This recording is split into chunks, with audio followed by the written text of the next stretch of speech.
নাবালিগ অবস্থায় যার বাচ্চা মারা যায়, ওই বাচ্চাগুলিকে আল্লাহ পাক রব্বুল আলামিন কিয়ামতের ময়দানে বাপ মার জন্য বহুত বড় সুপারিশকারী বানায়।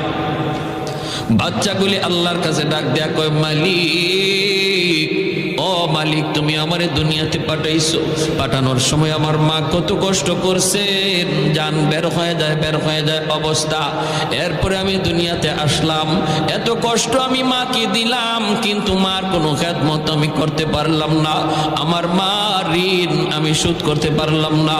আল্লাহ, আজ যদি তুমি আমাকে জান্নাতে দিতে চাও, আমার মা বাবা সারা জান্নাতে যাইবো না, হয় আমারে বাপ মার সাথে জাহান্নামে দিয়ে দাও, হয় আমাকে আমার বাপ মার সাথে জাহান্নামে দিয়ে দাও। রব্বুল আলামিন তখন বলে, বান্দারে, আমি আল্লাহর আদত হচ্ছে জাহান্নামীকে জান্নাতে দেওয়া, কিন্তু কোন জান্নাতীরে জাহান্নামে দেওয়া এটা আমার আদত না। বান্দা, তুমি তো জান্নাতি,